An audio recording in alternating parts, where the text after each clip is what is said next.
மத்தேயு 14ஆம் அதிகாரம் 19ஆம் வசனம். அதனுடைய கடைசி 4 வரிகள்.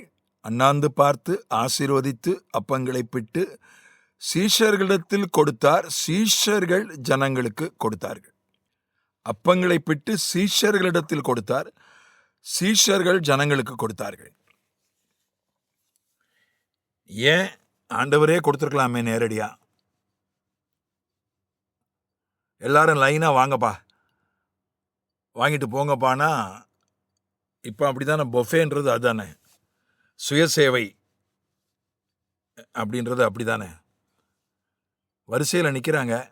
5 நட்சத்திர விடுதியில் அப்படி தானே நடக்கிறது. மேல்தட்டு வர்க்கம் அப்படி தானே செய்கிறாங்க. வரிசையில் நின்று பொஃபே சிஸ்டம்னு சொல்கிறாங்க, சுயசேவைன்னு சொல்கிறாங்க. தட்டை எடுத்துக்கொள்கிறார்கள், ஆங்காங்கே பரிமாறுகிறவர்கள் இருக்காங்க, அங்கே போய் வாங்குறாங்க தேவையானதான். சில இடங்களில் பரிமாறுகிறவர்கள் இருக்க மாட்டாங்க, நம்மளே போய் எடுத்துக்கொள்ள வேண்டியிருக்கும். அப்புறம் மேஜையில் வந்து ஒரு சாப்பிட்றாங்க. ஆண்டவர் எல்லாம் வரிசையாக நில்லுங்கப்பா, வரிசையாக வந்து என்கிட்ட அப்பத்தை வாங்கிட்டு போங்கன்னு ஏன் சொல்லலை? அவர் கையிலே வாங்கியிருந்தா இன்னும் சந்தோஷப்பட்டிருப்பாங்களே. இயேசுநாதர் கையிலேயே நான் அப்பத்தை வாங்கி சாப்பிட்டேன்ப்பா அப்படின்னு எவ்வளோ சந்தோஷப்பட்டிருப்பாங்க. ஏன் ஆண்டவர் இதை செய்யலை? சீஷர்களிடத்தில் கொடுத்தார், சீஷர்கள் ஜனங்களுக்கு கொடுத்தார்கள். ஆண்டவர் பெரும்பாலும் சீஷர்கள் மூலமாகத்தான் அவர் நமக்கு கொடுக்கிறார், பெரும்பாலும். ஏன்னா அவர் ஏற்கனவே சொல்லி இருந்தார், நீங்களே அவர்களுக்கு உண்மையில கொடுத்தது யாரு? கர்த்தர் தான் கொடுத்தார். அவர் தான் அதை பிட்டு அதை ஆசீர்வதித்து அண்ணாந்து பார்த்து கொடுத்தது உண்மையில கர்த்தர் தான். ஆனா யார் மூலமா கொடுத்தாரு? இல்லை, இந்த சிறுவனை கூப்பிட்டாது கொடுத்துருக்கலாம். ஏன்னா அவன் தான் 5 அப்பம் 2 மீனை கொடுத்துருக்கிறான். அவனுக்கு ஒரு மரியாதை கொடுக்கறதுக்கு அவன் கையில் எல்லாம் வாங்கிங்கப்பா அப்படின்னு சிறுவனை கூப்பிட்டு கூட கொடுத்துருக்கலாம். அப்படி கொடுக்கல. சீஷரிடத்தில் கொடுத்தார், சீஷர்கள் ஜனங்களுக்கு கொடுத்தார்கள், சீஷர்கள் ஜனங்களுக்கு கொடுத்தார்கள்.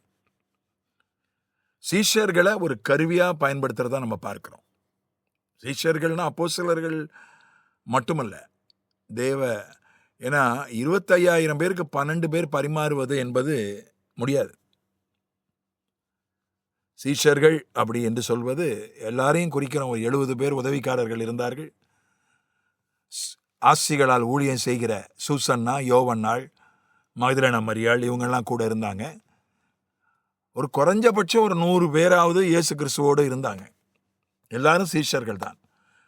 12 என்பது அவர்கள் அப்போஸ்தலர்கள். தேவ பிள்ளைகள் மூலமாக தேவைகளை சந்தித்தார். ஆண்டவர் பெரும்பாலும் தேவ பிள்ளைகள் மூலமாகத்தான் நம்முடைய தேவைகளை சந்திக்கிறார். நேரடியா தெய்வம் கூரையை பிச்சுக்கிட்டு கொட்டும் அப்படின்னு ஒரு பழமொழி சொல்லுவாங்க. நேராக அவர் வந்து இப்போ அந்த மாதிரி அற்புதங்களை குறித்து பிரசங்கம் பண்ணுறாங்க. அக்கௌண்ட்டில் பணம் வந்துடும், நேராக வருது. அதாவது யார் அதை அனுப்பினார்கள், யாரிடையாவது ஆண்டவர் பேசி அவர்கள் அக்கௌண்ட்டில் பணம் போடுவாங்க என்று சொன்னால் அது சரி. யாரிடமாவது பேசி அவர்கள் ரீசார்ஜ் பண்ணுவாங்க. இப்போ அது வேற வந்திருக்குதான், அற்புதம் பட்டியலில் அது வேற வந்திருக்கான். நான் பார்க்கல, சொன்னாங்க இந்த மாதிரி அற்புதம்ன்ற பேரில் காமெடிலாம் நடக்குது. தானாக ரீசார்ஜ் ஆயிரும், அது ஒரு அற்புதமா. அதுக்கப்புறம் அம்மா நிறைய விஷயங்கள், கோமாளித்தனங்கள் நடக்கிறத பார்க்குறோம். பணம் பெருகிறோம். நீங்கள் பணத்தை எடுத்து கையில் வைங்க, 10 500 ரூபா நோட்டு இருக்கு, அது 100 500 ரூபா நோட்டாக மாறிடும் என்று தமிழ்நாட்டிலே ஒரு மேடையில் அது நடந்துச்சு. ஒரு ஊழியக்காரர்கள் கூட்டத்தில் அது நடந்துச்சு. ஒரு நல்ல வேதம் தெரிஞ்ச ஒரு முதிர்ந்த போதகர் தான் அதை நடத்தினார். அவரே பர்ஸுக்குள்ளே கையை விட்டு பணத்தை எடுத்து ஜெபம் பண்ணார். ஆண்டவர் நேரடியாய் பெரும்பாலும் அதை செய்வதில்லை. அபூர்வமாய் ஆண்டவர் சில நேரங்களில் செய்யலாம். மீன் வாயிலே வெள்ளி காசு வைத்தார். அது கூட இவன் போய் மீனை பிடித்து அந்த மீன் வாயிலே வெள்ளிக்காசு இருந்தது. நேராக டொம்முன்னு வந்து பாக்கெட்டுக்குள்ளே வெள்ளிக்காசு விழுந்து விடவில்லை. ஏதோ ஒரு வெள்ளிக்காசை மீன் விழுங்கி அந்த மீனை இவன் பிடிக்க வச்சுதான். அப்படிதான் ஒரு அற்புதம், மறைமுகமாகத்தான், ஒரு வேலையின் மூலம்தான் அது கிடைத்தது. அது ஒரு அற்புதம் தான். ஆண்டவர் அப்படித்தான் செய்வாரே தவிர, ஜனங்கள் கொண்டு வந்து அளவுக்கு அதிகமான சொத்துக்களை எல்லாம் விற்று கொண்டு வந்து சபையில கொடுத்தார்கள். அங்கே தேவை இருந்தவர்களுக்கு பகிர்ந்து கொடுத்தார்கள். அப்படிதான் அப்போஸ்தலர் 2ல் நடந்துச்சு, அப்போஸ்தலர் 4ல் நடந்துச்சு. அப்படித்தான் ஆண்டவர் தேவைகளை சந்திக்கிறார். பெரும்பாலும் மனிதர்கள் மூலம்தான், தேவ பிள்ளைகள் மூலமா தான் நம்முடைய தேவைகளை சந்திக்கிறார். அவர் நேரடியா வந்து செய்யறது இல்லை. அவர் என்ன சொன்னார்? நீங்களே கொடுங்கள்னாரு. சீஷர்கள் ஜனங்களுக்கு கொடுத்தார்கள்.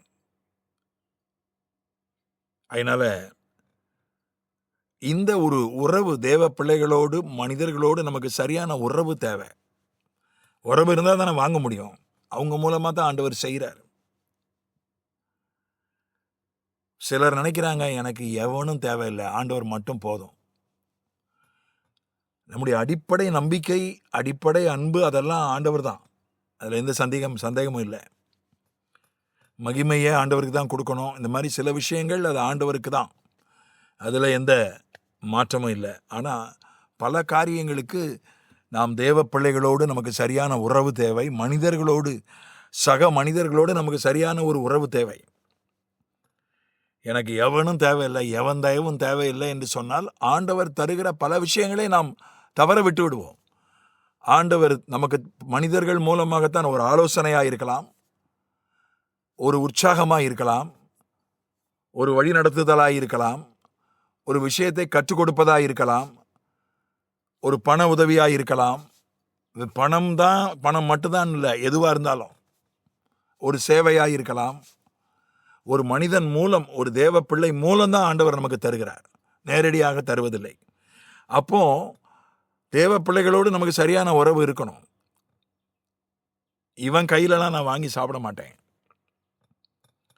அதுவும் ஒருத்தர் கையில் வாங்கி சாப்பிட்றது இப்போ நடந்த சம்பவம், நடந்து கொண்டிருக்கிற சம்பவம். தமிழ்நாட்டில் சில கிராமங்களில் சத்துணவு கூடங்களில் கீழ் ஜாதி என்று சொல்லக்கூடியவர்கள் சமைத்தால் மேல் ஜாதி என்று சொல்லக்கூடியவருடைய பிள்ளைகள் சாப்பிட மறுக்கிறார்கள்.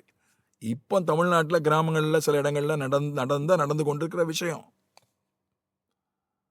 அவன் கையிலனா நான் வாங்கி சாப்பிட மாட்டேன் அப்படின்னு இவங்க சொல்லியிருந்தாங்கன்னா அவங்க பட்னியாக தான் இருந்திருக்கணும், கிடைச்சிருக்காது.